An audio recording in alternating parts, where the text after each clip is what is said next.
بسم الله الرحمن الرحيم. السلام عليكم ورحمة الله وبركاته. الله أكبر الله أكبر الله أكبر الله أكبر الله أكبر الله أكبر الله أكبر الله أكبر الله أكبر الله أكبر كبيرا والحمد لله كثيرا وسبحان الله بكرة وأصيلا. لا إله إلا الله وحده صدق وعده ونصر عبده وعز جنده وهدم الأحزاب وحده. لا إله إلا الله والله أكبر الله أكبر ولله الحمد. إن الحمد لله نحمده ونستعينه ونستغفره ونستهديه ونتوب إليه ونعوذ بالله من شرور أنفسنا وسيئات أعمالنا. من يهده الله فهو المهتد ومن يضلله فلن تجد له وليا مرشدا. أشهد أن لا إله إلا الله وحده لا شريك له وأشهد أن محمدا عبده ورسوله بلغ الرسالة وأدى الأمانة ونصح للأمة وتركنا على المحجة البيضاء ليلها كنهارها لا يزيغ عنها إلا هلك. اللهم صل وسلم على نبينا الكريم محمد بن عبد الله أرسله الله رحمة للعالمين. قال الله تعالى في القرآن الكريم: أعوذ بالله من الشيطان الرجيم. يا أيها الذين آمنوا اتقوا الله حق تقاته ولا تموتن إلا وأنتم مسلمون. معاشر المسلمين jamaah salat Idul Adha 1444 Hijriah rahimahullah. Kita bersyukur pada Allah yang telah menyampaikan usia kita pada hari ini, hari yang berbahagia ini, dalam keadaan sehat walafiat dan dalam keadaan semangat beribadah kepada Allah Subhanahu wa taala. Kita bertakbir, bertahmid dan bertahlil memuji Allah Subhanahu wa taala, mengagungkan dan membesarkan Allah taala karena memang dialah satu-satunya zat yang pantas untuk dibesarkan dan diagungkan. Selain dari dia adalah kerdil dan kecil semua. Kaum muslimin rahimakumullah, ibadah haji yang setiap tahun kita lewatkan, ibadah haji yang diwajibkan Allah kepada kita bagi yang mampu untuk menunaikannya, adalah sebuah sejarah panjang bermula dari Nabi Ibrahim alaihissalam. Ketika Nabi Ibrahim alaihissalam tidak diterima dakwah tauhidnya di negerinya, tempat kelahirannya, di tanah airnya, di kampungnya, di kabilahnya, di sukunya, bahkan di masyarakat dan penguasa ketika itu, sampai-sampai Ibrahim diupayakan dengan dibunuh secara sadis dan dibakar. Tapi Allah selamatkan, dan yang celaka adalah masyarakat dan rajanya Namrud. Ketika itu Allah hancurkan.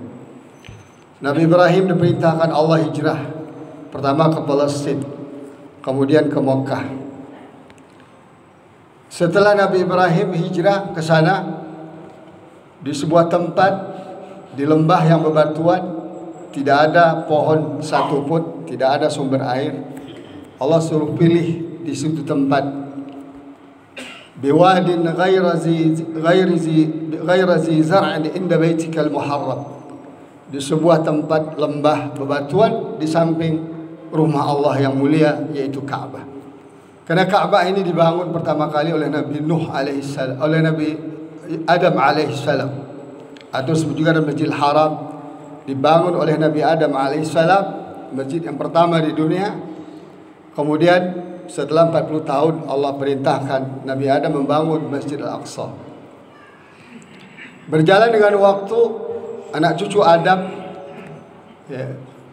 entah kenapa sebabnya, meninggalkan tempat itu karena memang tidak ada sumber air, tidak ada sumber makanan, barang tandus, batuan, gunung-gunung batu seperti yang kita lihat.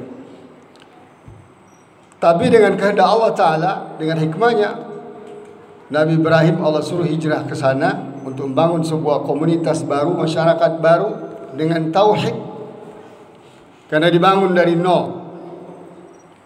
Pertama kali Allah perintahkan Ibrahim adalah membangun kembali atau merenovasi Ka'bah yang sudah mulai roboh.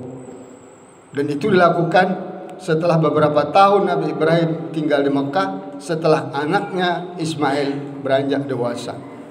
Ini semua diceritakan Allah dalam Al-Quranul Karim. Setelah Nabi Ibrahim dan Nabi Ismail merenovasi Ka'bah, Allah perintahkan Nabi Ibrahim untuk mengumumkan kepada seluruh masyarakat dunia ketika itu ada satu kewajiban manusia, yaitu ibadah haji. Seperti Allah jelaskan dalam surah Al-Hajj ayat 27, wa adzim fin nasi bil hajj ya'tuka rijalan wa ala kulli dhamirin ya'tina min kulli fajjin 'amiq.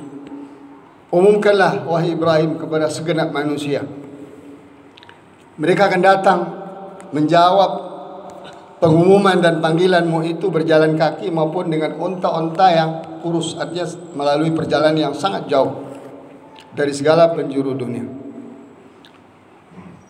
Dikutip oleh Imam Ibn Katsir dalam tafsirnya, ketika Allah perintahkan Ibrahim untuk mengumumkan haji itu, apa kata beliau? Ya Rabb, kaifa uballighu an-nasa wa sawti la yanfadhuhum. Ya Allah, bagaimana mungkin saya bisa mengumumkan kepada seluruh dunia yang bumi ini luasnya, luar biasa luasnya, sedangkan suara saya tidak akan sampai kepada mereka. Faqala, lalu Allah menjawab, nadi, tugasmu hanya menyeru, mengumumkan. Wa alaina al-balagh, tugas kami akan menyampaikan seruanmu itu ke seluruh penjuru dunia, walaupun belum ada teknologi komunikasi informasi di zaman itu. Ketika Nabi Ibrahim, ada yang mengatakan berdiri di makamnya, yang kita lihat sekarang ada makamnya, ada juga mengatakan di Bukit Safa, bahkan ada yang mengatakan beliau berdiri di Jabal Qubais, yaitu jabal yang dekat dari Mekah, itu gunung.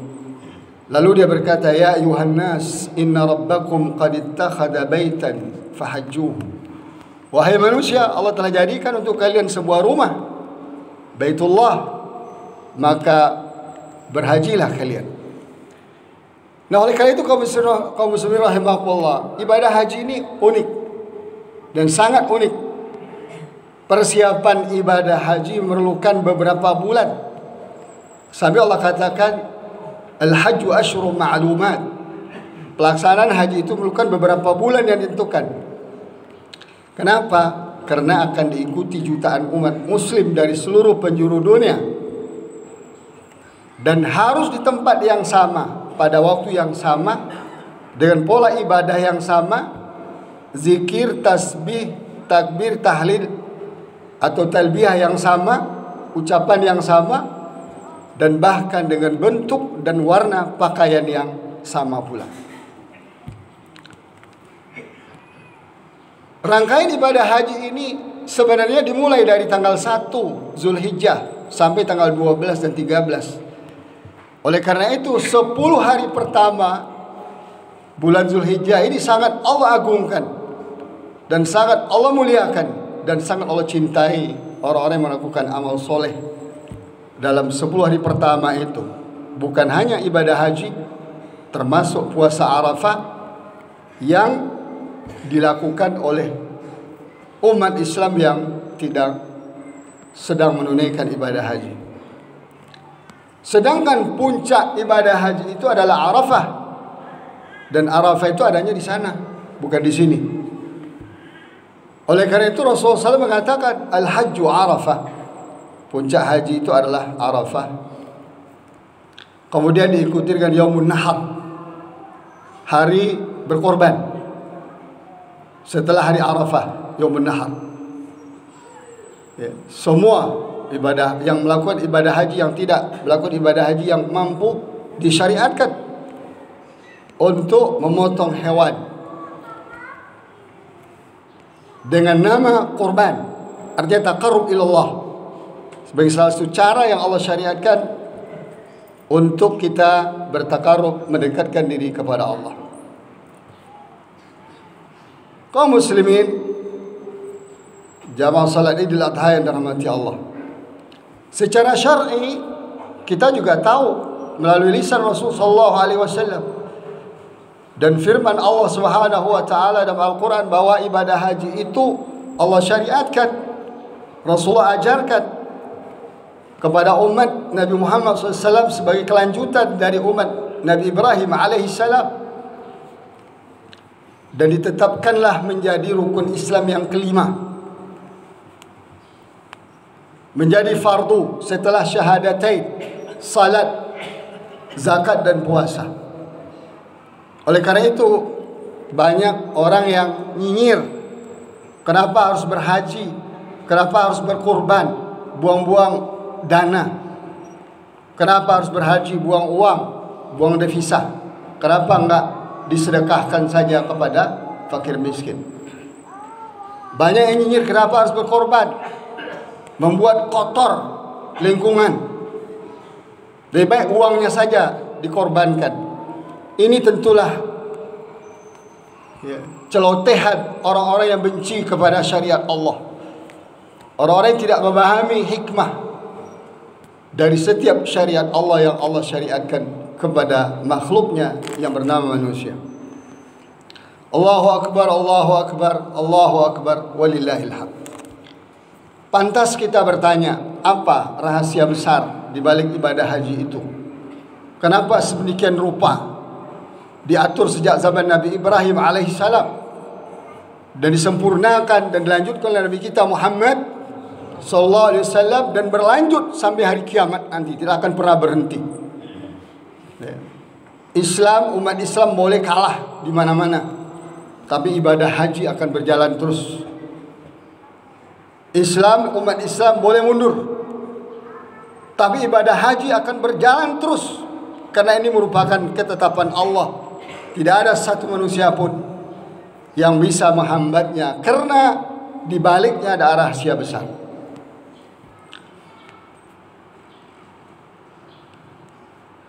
Allah sudah jelaskan secara rinci dan runut dalam untayan ayat-ayat Allah yang tercantum dalam surat Al-Hajj dari ayat 26 sampai 41. Mari kita simak untayan firman Allah ini dengan khusyuk, dengan iman, dengan faham, agar kita betul-betul memahami rahasia besar di balik ibadah haji ini sampai hari kiamat nanti. Allah menjelaskan, A'udzu billahi minasyaitonir rajim. Wa idh bawwa'na li Ibrahim makana al-baiti alla tusyrik bi syai'a wa tahhir baita lit-ta'ifin wal-qa'imin war-ruk'is sujud. Dan ingatlah ketika kami tempatkan Ibrahim di tempat Baitullah, janganlah engkau mempersekutukan aku dengan apapun, dan sucikanlah rumahku ini bagi orang-orang yang tawaf dan orang-orang yang beribadah dan orang-orang yang rukuk dan sujud di dalamnya. Wa adzim fil nasi bil haji ya'tuka rijalan wa ala kulli dhamirin ya'tina min kulli fajjin 'amiq.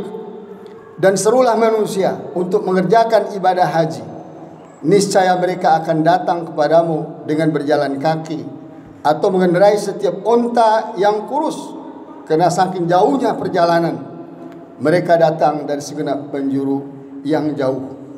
Liyashhadu manafi'a lahum wa yazkuru ismallahi fi ayyamin ma'lumatin ala ma razaqahum min bahimatil an'am fakulu minha wa atimul ba'isal faqir.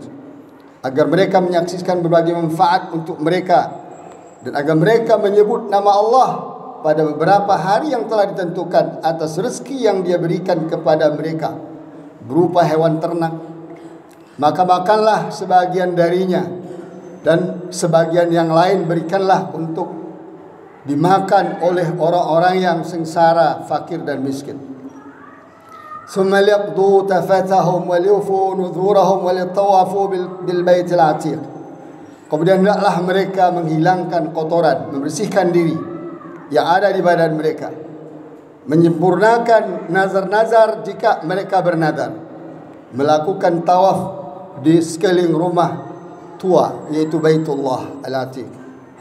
Dzalika wa man yu'azzim hurumatillah fahuwa khairul lahu 'inda rabbih wa uhillat lakum al-an'amu illa ma yutla 'alaykum fajtanibu ar-rijsa min al-awthan wajtanibu qaul adh-dhur. Demikianlah perintah Allah, dan barang siapa yang mengagungkan apa yang terhormat di sisi Allah atau sebut dengan hurumatullah, maka itu lebih baik baginya di sisi Tuhannya. Dan dihalalkan bagi kamu semua hewan ternak kecuali yang diterangkan kepadamu keharamannya, maka jauhilah penyembahan berhala-berhala yang najis itu, dan jauhilah perkataan dusta.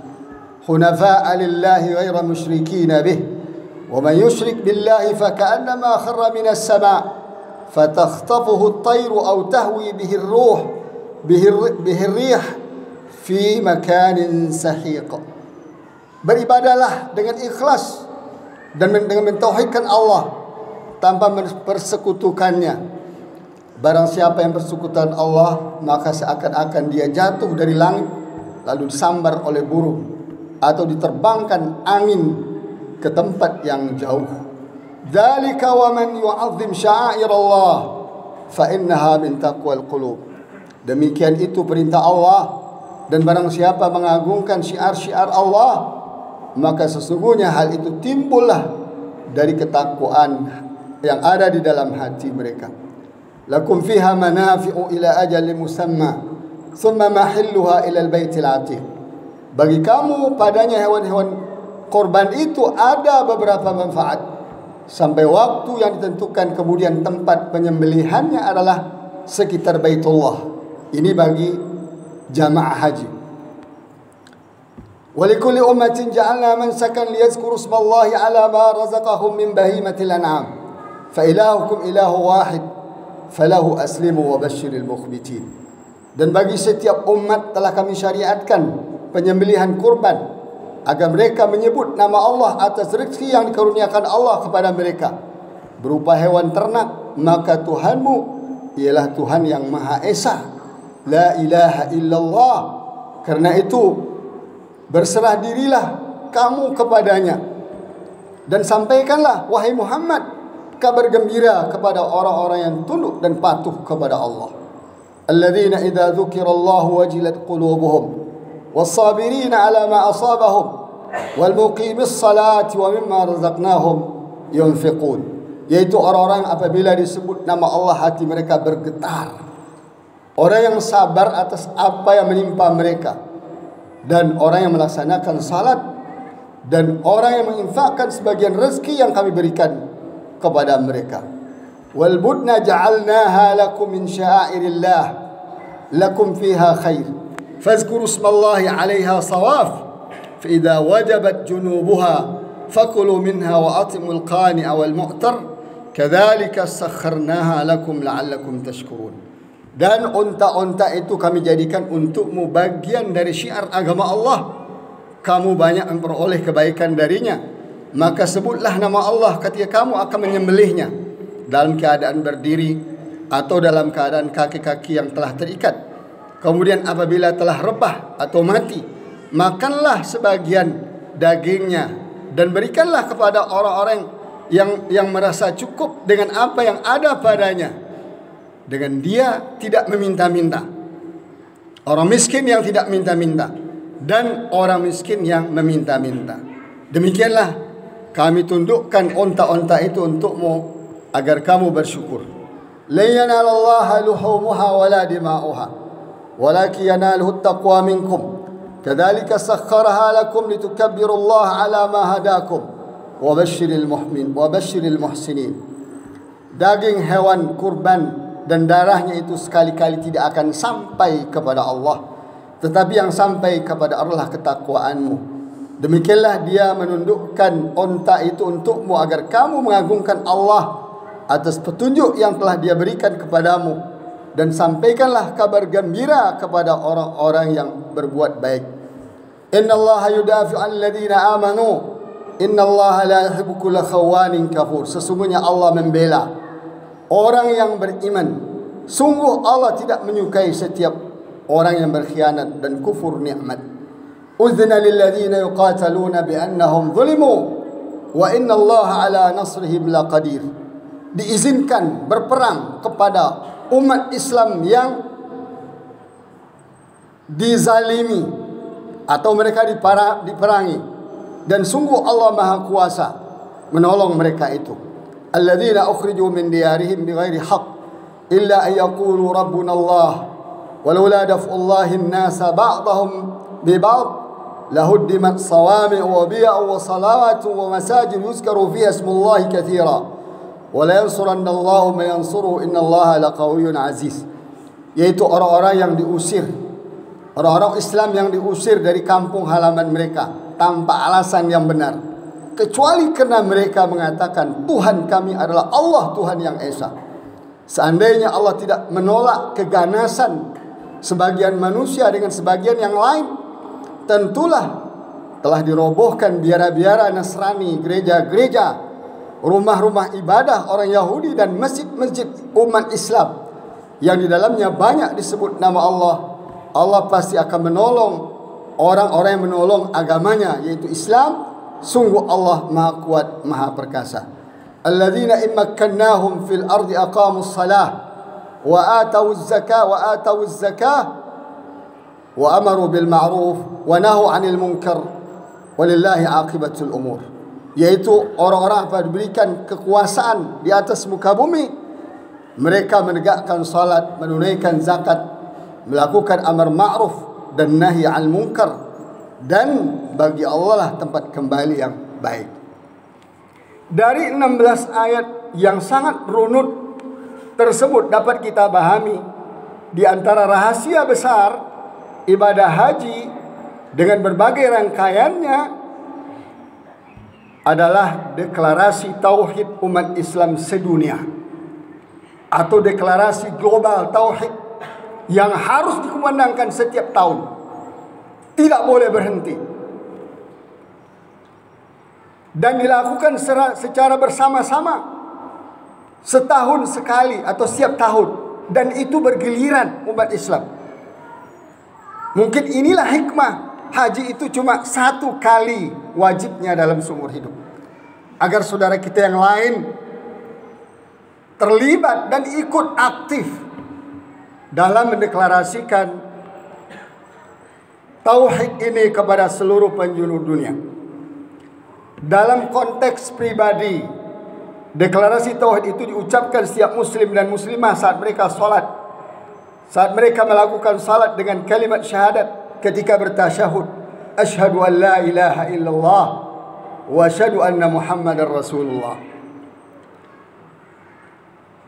Secara komunitas dan wilayah tempat tinggal di kota ataupun desa, dikumandangkan deklarasi itu oleh para muazzin 5 kali sehari dalam sehari semalam, dengan kalimat dimulai dengan Allahu Akbar, Allahu Akbar, asyhadu an la ilaha illallah, asyhadu an la ilaha illallah, asyhadu anna muhammadar rasulullah, asyhadu anna muhammadar rasulullah, hayya 'alas salah, hayya 'alas salah, hayya 'alal falah, hayya 'alal falah, Allahu Akbar, Allahu Akbar, la ilaha illallah.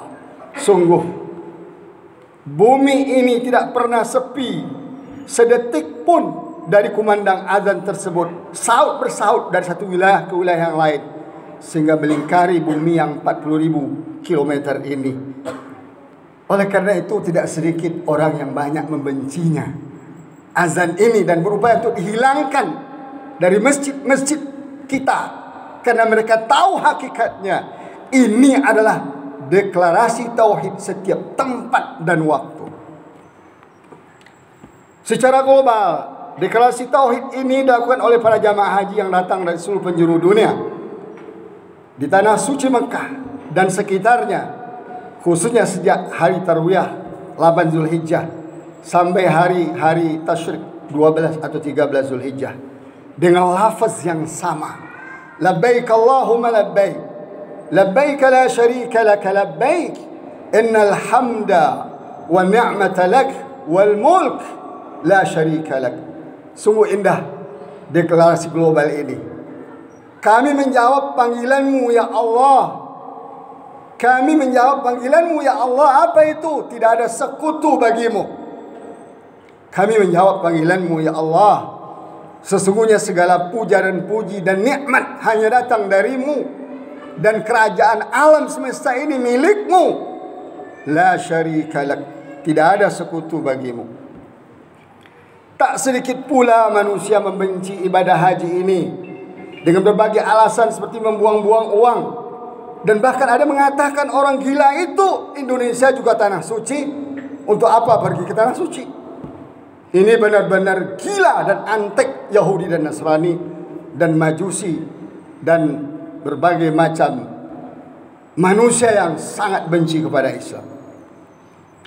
Tempat deklarasi tauhid global tersebut harus dikumandangkan di tempat-tempat suci awal diumumkannya ibadah haji pertama kali oleh Nabi Ibrahim alaihissalam, yakni di kota Mekah dan sekitarnya. Kenapa demikian? Karena agama Islam ini Allah rancang satu-satunya agama global yang diakui Allah sejak Ibrahim alaihissalam sampai Nabi Muhammad sallallahu alaihi wasallam diutus dan sampai akhir zaman. Allah menjelaskan dalam firman surah Al Imran ayat 85, "Wa may yabtaghi al-islam dinan falan yuqbala min wa huwa fil akhirati minal khasirin." Siapapun mencari agama, ideologi, manhaj hidup, way of life selain dari Islam, maka tidak akan diterima darinya dan dia di akhirat masuk neraka, termasuk orang yang merugi. Umat Islam pun menjadi umat global, kendati berbeda suku, kabilah, bangsa, tanah air, bahasa dan lainnya. Semua mereka sama dan bersaudara. Yang paling mulia di sisi Allah di antara mereka adalah orang-orang yang paling baik takwa dan maksimal ketakwaannya. Allah menjelaskan dalam surat Al-Hujurat ayat 13, "Ya ayuhan nas, inna khalaqnakum min dzakarin wa untha wa ja'alnakum syu'uban wa qabaila lita'arafu. Inna akramakum indallahi atqakum. Innallaha alimun khabir." Wahai manusia, kami yang menciptakan kalian terdiri dari laki dan perempuan. Jadi tidak ada LGBT. Tidak ada LGBT. Allah hanya menciptakan laki dan perempuan. Wa ja'alnakum syu'uban wa qabaila lita'arafu. Dan kami jadikan kalian bersuku-suku, berkabilah-kabilah, berbangsa-bangsa, lita'arafu, agar kalian saling mengenal. Oh, ini dari Indonesia, oh ini dari timur, oh ini dari barat, dari Afrika. Hanya itu, tak lebih dari itu. Agar tidak rancu manusia ini yang 7 miliar ini nih. Inna akramakum indallahi atqakum. Tapi yang paling mulia di antara kamu di sisi Allah yang paling baik, paling maksimal takwanya. Saat Rasulullah SAW menunaikan hajatul wada, haji terakhir, menjadi sunnah Rasulullah SAW untuk berkhutbah. Dan itu khutbah terakhir beliau secara massal, dihadiri oleh lebih dari 200.000 kaum muslimin dan muslimat ketika itu. Rasulullah SAW di antara poin yang terpenting Rasulullah sampaikan adalah, "Ya ayuhan nas, inna rabbakum wahid. Ala la fadla li Arabin ala ajami, wala li ajamin ala Arabi, wala li ahmara ala aswada, wala li aswada ala ahmara illa bittaqwa. Inna akramakum indallahi atqakum." Rawahu al-Baihaqi fi Syu'abil Iman. Rasul mengatakan, menyeru, wahai seluruh manusia, sesungguhnya Rabb kamu satu, Allah Ta'ala. Tidak ada kelebihan keutamaan bagi bangsa Arab terhadap bangsa lain. Dan tidak ada keutamaan bangsa lain terhadap bangsa Arab. Tidak ada keutamaan bangsa yang merah terhadap yang hitam. Dan tidak ada keutamaan yang hitam terhadap yang merah dan putih dan seterusnya, illa bittaqwa, kecuali hanya dengan takwa Allah. Sesungguhnya yang paling mulia di sisi Allah di antara kamu adalah orang yang paling maksimal dan terbaik takwanya. Umat Islam global ini pernah tegak berdiri kokoh sekitar 13 abad lamanya. Dalam satu pemerintahan, satu sistem politik, dan satu kepemimpinan. Lebih dari itu, umat Islam selama itu pula menjadi soko guru dunia ini dalam sebuah peradaban kemanusiaan yang dibingkai dengan rahmatan lil alamin. Karena memang mereka pantas untuk itu, karena mereka adalah khairu ummatin ukhrijat linnas, umat terbaik yang pernah Allah tampilkan di atas manusia ini, di atas segala manusia ini. Kenapa bisa terwujud? dan sekarang hancur berantakan. Karena umat Islam paling tidak harus memiliki 10 kekuatan utama dalam hidup mereka. Kalau 10 ini tidak ada, otomatis mereka akan hancur berkeping-keping, terhina, dina, terjajah, tereksploitasi, tertindas, dipecah belah seperti saat ini. Pertama, dari ayat-ayat tadi kita bisa memahami bahwa umat Islam itu mempunyai kekuatan akidah sebagai dasar kehidupan mereka. Kemudian kekuatan syariah, sistem-sistem hidup mereka yang tidak bisa ditandingi oleh sistem-sistem lain. Kekuatan akhlak, kekuatan jihad, berkorban dengan harta dan jiwa, dan mencintai mati di jalan Allah. Maka dilatih umat Islam setahun sekali mengorbankan hewan mereka agar mereka melihat, beginilah kalau ingin menjadi seorang muslim sejati, seorang mukmin yang bertakwa, seorang pengikut umat Nabi Muhammad SAW. Nyawanya harus dia siapkan untuk dikorbankan di jalan Allah demi kebenaran dan demi menegakkan keadilan, demi membela nasib orang-orang yang tertindas. Kemudian kekuatan ukhuwah Islamiyah yang lahir dari keikhlasan. Tidak ada vested interest dalam membangun hubungan, koneksi, tapi semua didasari Allah Subhanahu wa taala. Kekuatan ekonomi tentulah tercipta dengan sendirinya. Kemudian kekuatan sistem pendidikan dan pembinaan Islam yang hari ini sirna, yang dulu 13 abad dimiliki. Kemudian kekuatan dakwah ilallah, amar ma'ruf dan nahi mungkar. Kemudian kekuatan ilmu pengetahuan. Dan yang menarik adalah kekuatan yang 10 kekuatan ta'awun 'alal birri wat taqwa. Saling tolong menolong, menopang dalam kebaikan dan takwa, dan tidak mau ta'awun 'alal itsmi wal 'udwan. Tidak mau tolong menolong dalam dosa dan permusuhan seperti yang kita hari ini. Maka mafia pada subur. Karena dibalik sekarang ta'awun 'alal itsmi wal 'udwan. Allahu akbar, Allahu akbar, Allahu akbar walillahil hamd. Baru sekitar 1 abad belakangan umat ini berantakan, berkeping-keping seperti ini dalam semua kehidupan, dan menjadi hampir 60 negara kecil-kecil. Khususnya setelah Khilafah Utsmaniyah yang berpusat di Istanbul dihancurkan seorang pion Zionis Yahudi bernama Mustafa Kemal tahun 1924 dengan dukungan penuh Yahudi dan Kristen Eropa, Amerika dan Rusia. Nyaris semua pemimpin negara-negara muslim setelah itu menjadi budak dan hamba kolonialis Kristen Eropa dan Zionis Yahudi, kecuali sedikit yang mendapat rahmat dari Allah Subhanahu wa taala, di antaranya Afghanistan yang belum pernah dijajah sepanjang umurnya.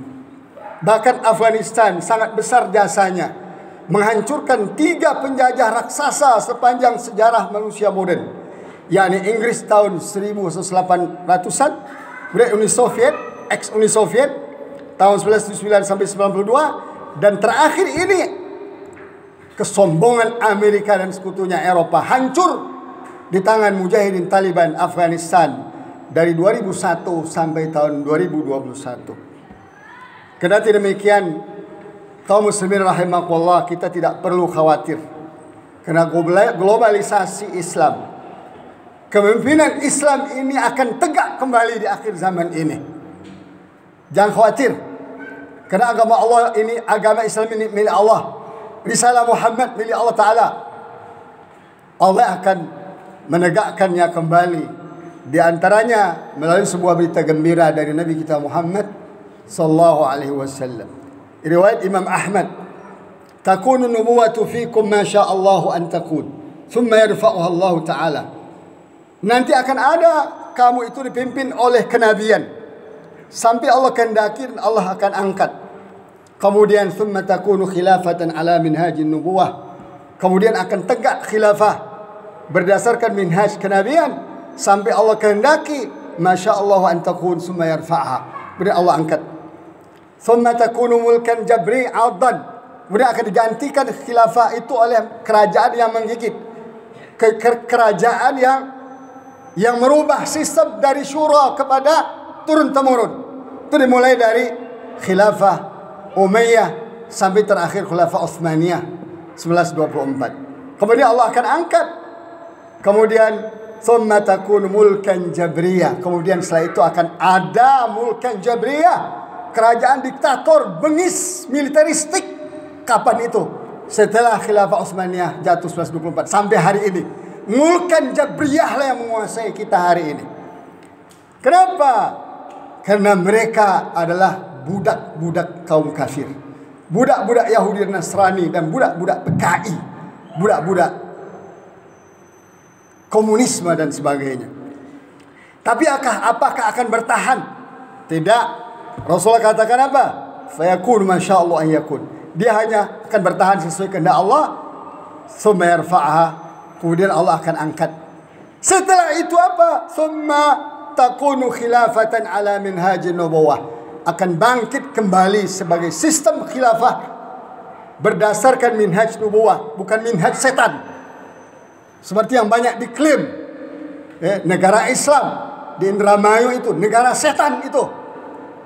Bukan negara Islam itu. Itu dihancurkan. Islam dihancurkan dari dalam oleh orang-orang seperti, dan itu banyak sekali bentuknya. Ada Islam Jamaah, ada Ahmadiyah Qadianiyah, ada Syiah, ada berbagai macam dibuat oleh sejak dari penjajah dan diteruskan oleh budak-budak penjajah di negeri-negeri Islam. Tapi jangan khawatir, itu tidak akan lama akan runtuh. Karena Rasul akan mengatakan summa takunu khilafatan ala minhajin nubuwah. Kemudian akan tegak lagi khilafah ala minhajin nubuwah. Summa sakat, kemudian Rasulullah diam. Apa artinya? Setelah itu dunia akan kiamat. Allahu Akbar, Allahu Akbar. Walillahil hamd. Kaum muslimin wal muslimin rahimakumullah. Paling tidak ada 3 indikator kuat bahwa umat Islam global seperti sinyalir Rasulullah SAW di atas akan tegak kembali di dunia ini dalam waktu insya Allah tidak akan sampai 50 tahun yang akan datang. Insya Allah Ta'ala. Pertama, indikator pertama, mulkan jabriyah yang menghancurkan Islam dari dalam. Di mana-mana sudah mulai goyah dan goyang. Karena penopang mereka dari Zionis Yahudi dan Kristen Eropa sudah mulai sempoyongan. Jadi anda kira Amerika Eropa sekarang sedang baik-baik saja? Tidak, sempoyongan dari segala sisi. Dari segi akhlak jelas, la akhlaqa lahum. Mereka tidak punya akhlak. Innamal umamu ma baqiyat akhlaquhum. In dhahabat innamal umamu ma baqiyat akhlaquhum. Ya. Sungguh bangsa itu akan eksis apabila akhlaknya ada, eksis. Tapi apabila akhlaknya jatuh, secara otomatis mereka jatuh. LGBT ini adalah program penghancuran akhlak seluruh dunia yang dirancang oleh Amerika, oleh Yahudi, oleh tokoh-tokoh Kristen Eropa, walaupun sebagian menolak, dan dilestarikan, dipaksakan oleh PBB, termasuk di Indonesia. Yang kedua, kebangkitan Islam di berbagai negeri Islam mulai menguat, dan sebagian sudah mendominasi kaum sekuler. Telah membuat kaum sekuler babak belur. Yang sebelumnya mereka menjadi raja di negeri-negeri Islam. Kaum sekuler, kaum liberal, kaum plural, komunis, LGBT, dan seterusnya. Seperti yang kita lihat di Afghanistan, di Turki, di Qatar, mereka tidak bisa berkutik. Alhamdulillah. Ini syarat besar dari Allah SWT bahwa Islam global akan tegak kembali. Dan yang ketiga adalah lajunya pertumbuhan Islam di negara Eropa, Amerika, Kanada, Australia, dan sebagainya. Kendati Islam dan umatnya dihadang, diserang, dan dinista dengan berbagai macam cara, seperti yang mereka sebut dengan Islamofobia.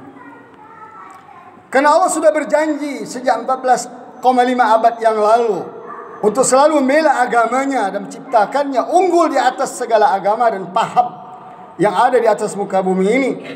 Kendati kaum kafir, kaum musyrik, kaum munafik tidak menyukainya, Allah menjelaskan, huwallazi arsala rasulahu bil huda wa dinil haq liyudhhirahu 'ala ad-din kullihi walau karihal musyrikun. Surat At-Taubah ayat 33. Dan dialah Allah yang mengutus rasulnya Muhammad sallallahu alaihi wasallam dengan al-huda, Al-Quran, wa dinil haq, agama yang hak yaitu Islam, liyudhhirahu 'ala ad-din kullih, agar Islam itu mengguli semua agama yang ada di atas muka bumi ini, walau karihal musyrikun. Kendati pun orang musyrik, orang kafir, munafik tidak suka. Sebuah janji Allah, kalau Allah berikan umur kita 50 tahun ke depan, atau anak cucu kita insya Allah akan menyaksikan keunggulan Islam itu. Karena secara fakta hari ini keunggulan ajaran Islam sudah mulai difahami dan diterima oleh sebagian kaum kafir. Kendati pun mereka memerangi kita, seperti sisi masalah ekonomi dan sebagainya. Nah, oleh karena itu kaum muslimin rahimahullah, harusnya ibadah haji ini membangun spirit deklarasi global kita terhadap tauhid ini, agar tidak kemusyrikan yang merajalela. Karena apabila kekufuran dan kemusyrikan yang merajalela, akan terjadi pertumpahan darah yang tak terhingga seperti yang kita lihat hari ini. Akan terjadi kezaliman, penindasan, penjajahan. Tapi bila mana itu bisa kita lawan dengan semangat jihad, dengan harta dan jiwa kita, insya Allah dunia ini akan menjadi aman, dunia ini akan menjadi damai, dunia ini akan menjadi adil, dan tidak ada manusia yang disengsarakan dan direkayasa untuk disengsarakan seperti saat ini. Dan itu sudah dialami oleh manusia selama 13 abad lamanya. Oleh karena itu, kaum muslimin rahimakumullah, mari kita yakini bahwa ini janji Allah, bahwa ini konsep Allah, bahwa ini skenario Allah, bahwa ini rekayasa Allah, bahwa ini by design oleh Allah Ta'ala. Dan Allah la ta'khuzu sinatu wa la naum, tidak pernah mengantuk apalagi tidur. Innallaha la yukhliful mi'ad. Allah tidak akan pernah mengingkari, dan tinggal kita butuh waktu kesabaran sedikit insyaallah. Terakhir, mari kita berdoa kepada Allah Subhanahu wa taala agar Allah selalu bimbing kita di jalannya, agar kita selalu menjadi umat Nabi Muhammad yang setia menegakkan la ilaha illallah Muhammad